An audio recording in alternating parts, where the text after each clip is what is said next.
Pronto então? E lá vamos nós. Carefully, everybody, that means go slide all the way in across the seat. Remember to position smaller children towards the middle of the row for their added safety. And at all times while the vehicle's out there on safari, we ask you to please remain seated. Cuidado que vai fechar isso aí. Just watch your fingers and toes on the right. There you go, folks. We're about to get it all clear. I sense it. Now we just need everybody fully seated, please. Oh, don't make her come back there. Guys, we need everyone fully seated and allow for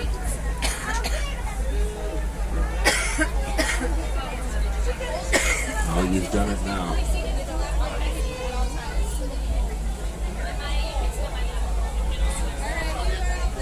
As we say in Harambe, then Twende, let's go.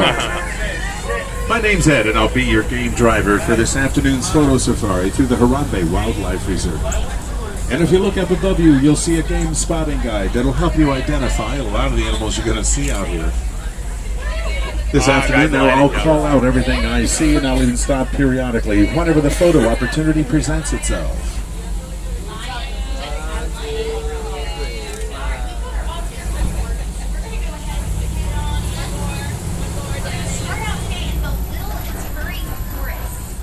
Now, the reserve was established in 1971 to help protect the local wildlife. And over the years, a lot of the animals have become a little less afraid of humans, naturally. Which is great for us in our photographic endeavors, but not so good for the animals themselves. It tends to leave them a little bit more open and exposed to poachers and illegal hunters. Now, as soon as I get a signal of clearance here, that lamp will light up. There we go, and we're on our way. Let's get started in the forest here, see what the forest dwellers are up to. Now we're entering what's called the Little Ituri Forest. So keep your eyes open. A lot of these animals have excellent protective coloration that can be really hard to spot in.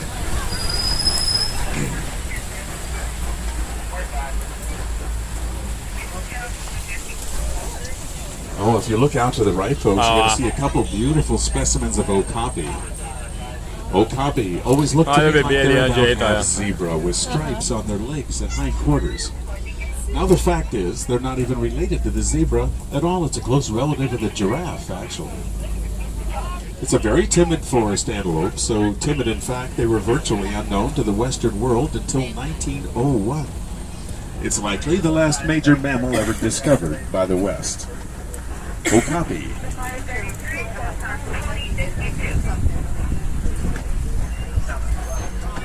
All right, let's make our way down to the watering hole here. It's usually a popular gathering place.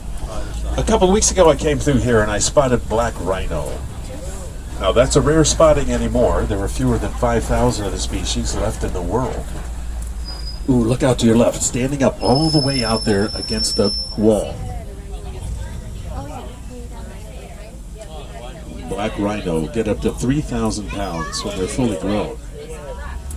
And get a load of this now, they can run 35 miles an hour at full charge. That's racehorse speed. And plus they have a thick hide, so with all that you would think they would be pretty much indestructible. There's one laying down over here. And they really are indestructible, except at the hands of us humans.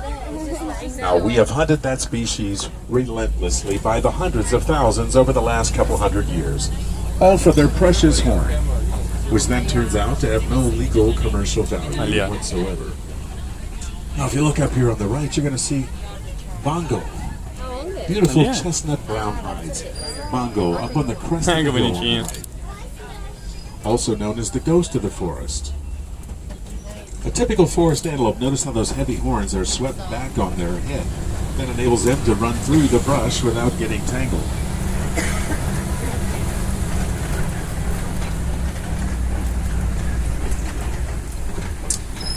If you look out on the left in that little clearing in that spray of sunlight, that is a saddle-billed stork.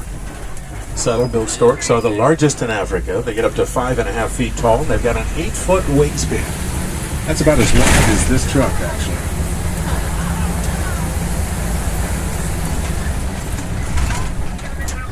All right, what do you say we head down to the river and see if we can spot a hippo? And I'll tell you, hippos can be hard to spot out here during the day especially. They tend to stay submerged in the water in order to beat the heat, and then they come out at night to graze. They are nocturnal in that regard. 好啊，你 Now, 这 if 等 you look 啊。 behind us on the right, you're going to see a couple male hippos barely breaching out there. It's really hard to get a picture with this fallen tree, so bear with me. Once I ford this shallow part of the river here, we get upstream a little bit. We're bound to see hippos on the left, so camera's ready on the left. Yeah, yeah. And sure enough, there's several hippos up here. I'll stop the truck in about 75 feet. We should be able to look down and get some nice clear pictures. Also on the left, on the island here, these are pink-backed pelicans. Now they get their coloration, their pinkish hue, primarily during their mating seasons. Here's Nile hippos. These are females. These are the ladies. It's the second largest animal in all Africa, second only to the elephant. They get up to 5,000 pounds. And I mentioned they come out at night to graze. Well, they don't fool around. They'll eat about 150 pounds of grasses every day. It's a lot of salad, folks.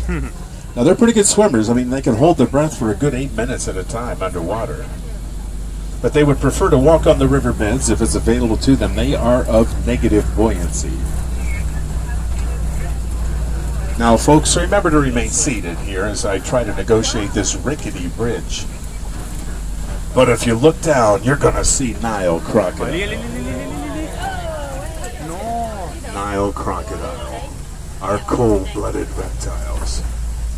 They get up to 20 feet in length, and they have a biting pressure in those jaws of 2,000 pounds per square inch. They can literally snap through anything and everything that unwittingly wanders into their domain. So you know what I say? Let's get out of here.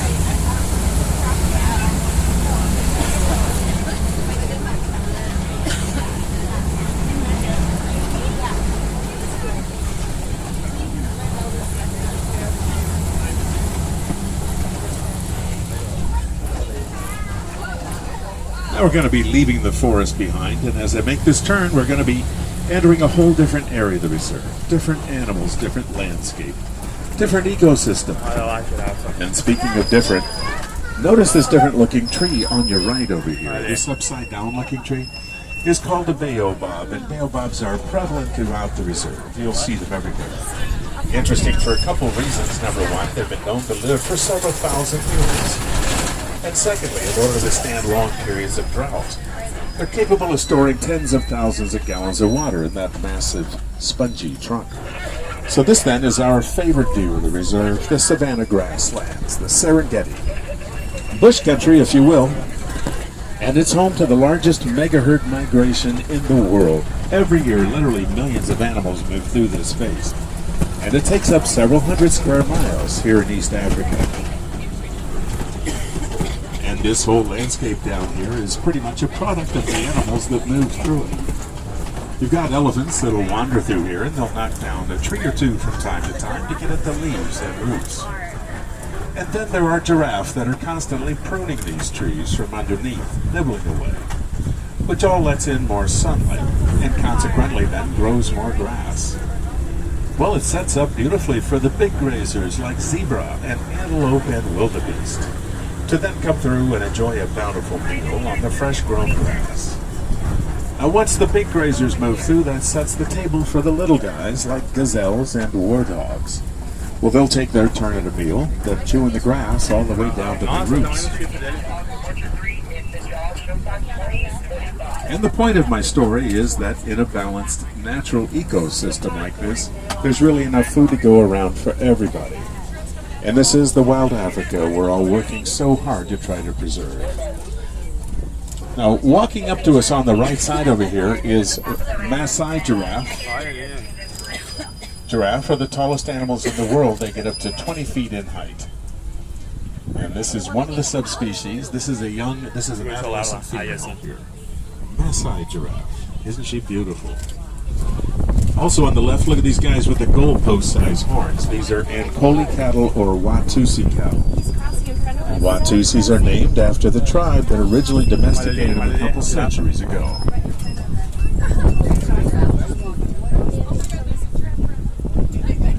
I forgot to mention mention, these Maasai giraffe have very little regard for traffic law. And look at the size of the horns on these guys over here. Olha aqui esse aqui. Olha aquele ali comendo.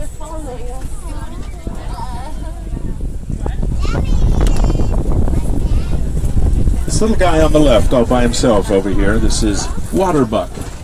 Ellipsin waterbuck.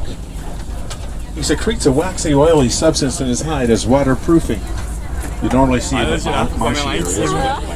cima. Muito legal. Now this giraffe on the right over here now, this is the other subspecies. This happens to be reticulated giraffe.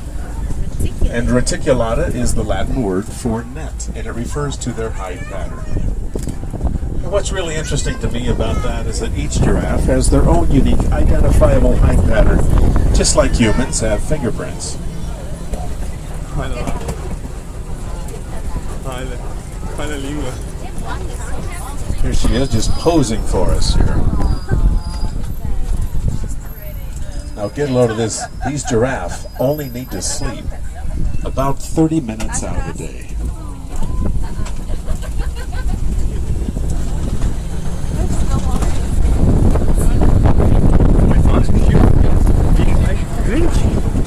Now they also have very keen eyesight, so that coupled with their height give them a big advantage when it comes to spotting predators at a distance. Now these earthen mounds you've been seeing on either side of us as we drive through here are termite mounds. And they bake in the sun all day and get about as hard as concrete. Elephants use them as scratching posts until they get worn down a little bit. And then smaller animals can actually climb up there to gain a height advantage when looking for dangerous predators like lion or cheetah hiding in these tall grasses.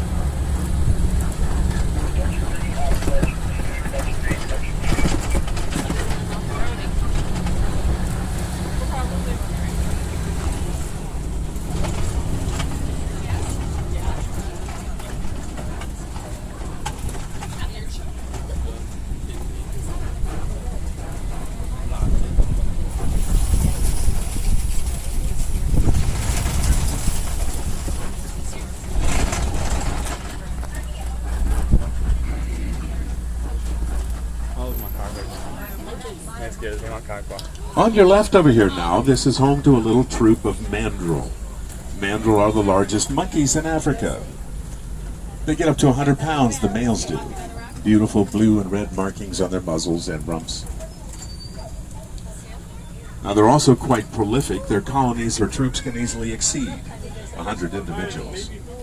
Mandrill, look at them go. Well, let's head down to elephant country, see if we can spot the rest of the herd. Agora. Depois. We're going to be looking at African elephants. Obviously, these will be the savanna subspecies. And I think they're probably some of the more intriguing animals in the world. They're very intelligent and very social. They are matriarchal family structures in that the females tend to make all the important decisions for the herd. Male elephants from just about adolescence on, say around the age of 14 or so, tend to go off on their own or in small groups with other males that are called bachelor herds.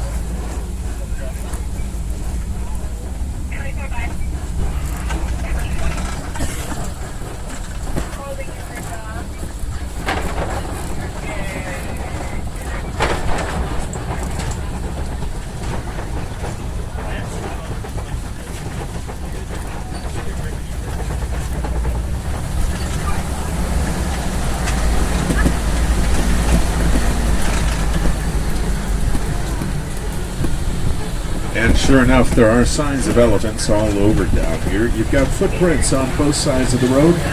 You even got these tusk marks in the clay foundation on your right. Now these elephants will actually eat a portion of that clay from time to time for the beneficial nutrients, minerals.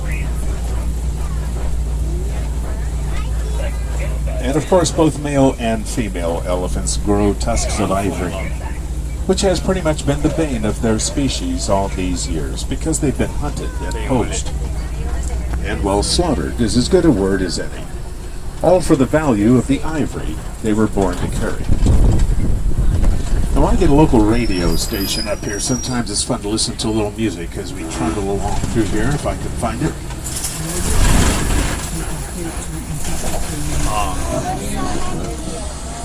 There it is.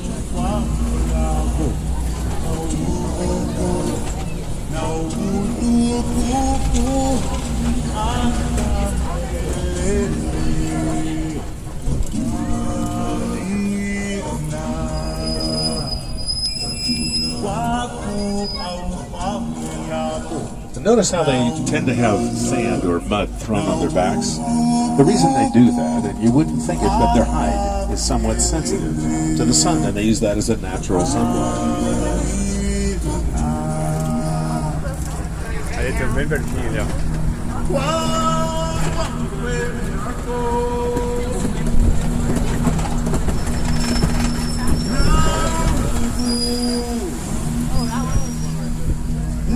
There's a big female on the left over here. See him throwing sand and mud on their back?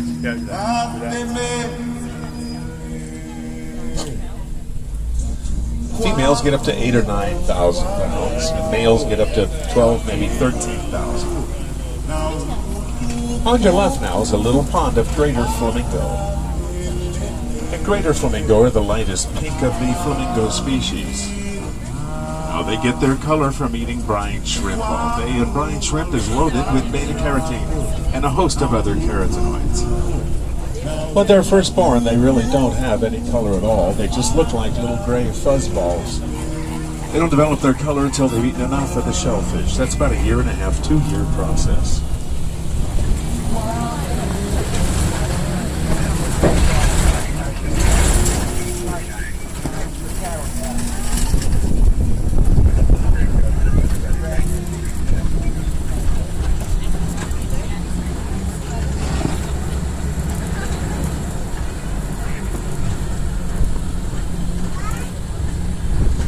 Now we've got signs of white rhino all over out here. There's a big mud wallow out on the left.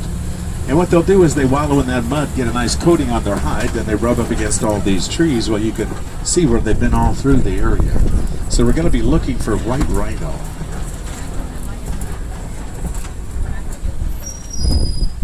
Ooh, we're also looking for cheetah. And I see him. Let me pull up here a little bit. If you look back behind us, up over this rise, back by that thin-trunked tree back there in the corner. 1, 2, looks like 2 of them. Yeah. You see their tail flick every now and then. Cheetah are the fastest land mammals on the planet. They've been clocked at upwards of 60 miles an hour, freeway speeds. And get a load of this now, 0 to 60 in 3 seconds flat. Cheetah. It's the only member of the big cat family that hunt during the day. They have excellent vision during the daylight hours. They hunt diurnally as opposed to nocturnally.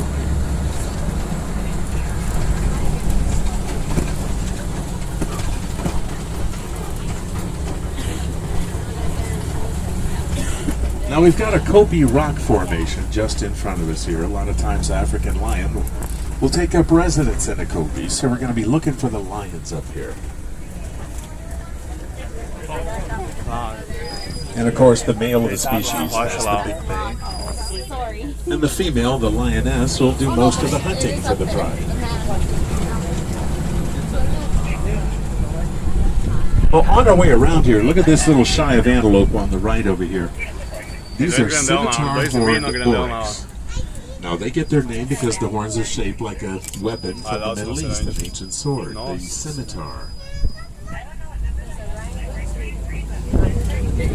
Yeah.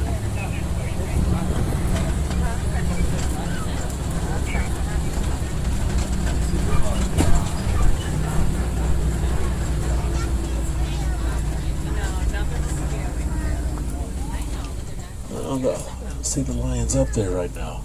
See, they hunt during the hours of darkness at night, so they'll take the daytime to rest up, and they can just lay and repose flat up there for 18, 20 hours out of the day. Just taking the breeze and looking out over the savannah. Now all these little dugouts and burrows you see on the left over here are the work product of warthog, and sure enough there's a couple warthogs over here on the left.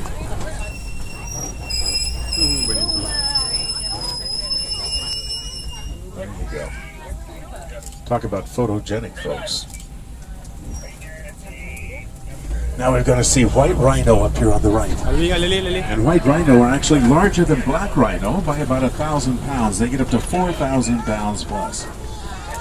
And even after extensive efforts trying to protect these animals, they're still hunted to this day. Even in reserves as well guarded as this one. They are targeted for their horn, of course, which has value on the black market. They're once again threatened. And I'll tell you, it's an ongoing battle with these ruthless poachers that are very well financed and that are using ever more increasingly sophisticated methods in hunting these rhinos. Now we're going to see ostrich. One on the left, one on the right up here. Ostrich are the world's largest flightless birds. And they may well be flightless, but I'll guarantee you they can run 35, 40 miles an hour for a sustained period of time as well. Powerful legs on these animals.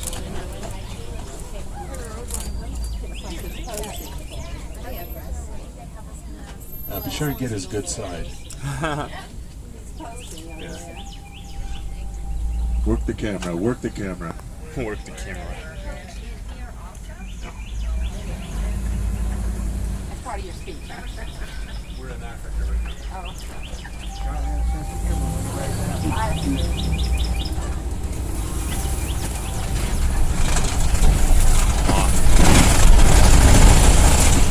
Now, folks, you're going to see a rather unusual antelope. Direct your attention to the left and up on the hill. Look at these guys with the wildly spiraled horns. These are ADACs. Now, ADACs have been known to go indefinitely without drinking water. They're able to metabolize all the fluids they need just from the vegetation they eat. They're indigenous to the Sahara region. These are desert antelope. ADACs. And talk about rare. There are fewer than 300 of these animals left in the wild. ADACs.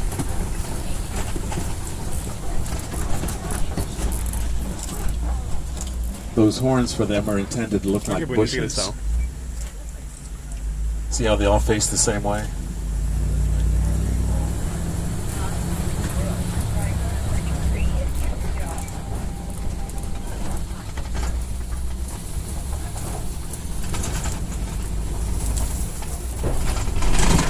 Now we're doing just about everything we can in the reserve to try to protect these animals.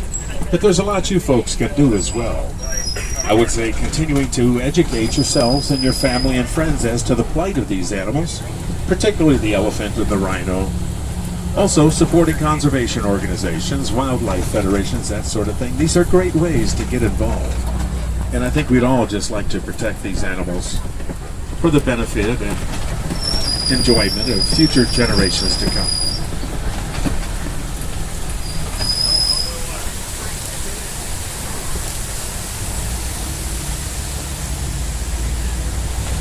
Well, that just about does it for our little tour here this afternoon. What I'll do now is drop you off at the nearest warden's post.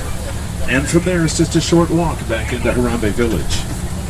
But I do want to thank you for choosing Kilimanjaro Safaris, where we never ever charge for carrying on luggage.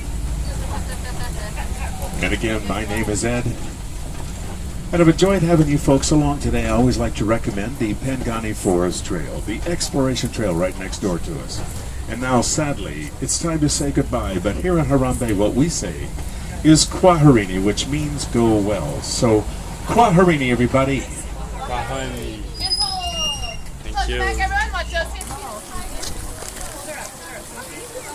Like a ball in the corner. Look, she's going to play. Aww.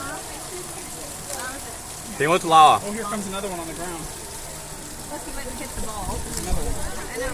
Look.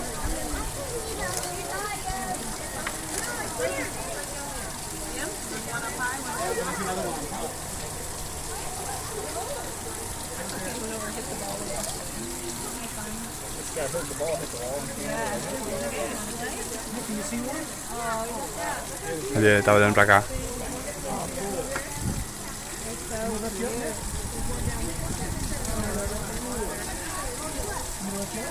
Tem outro? Não, tem comida pra eles lá em cima. Aí vai subir aqui, ó.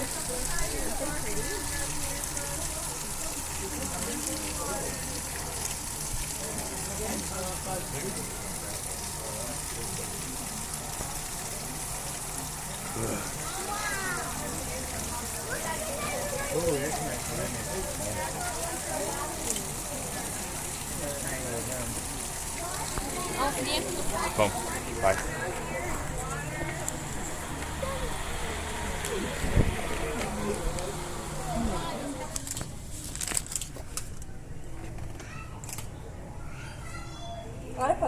Aha. Hej, grandão. Oh, it's so close.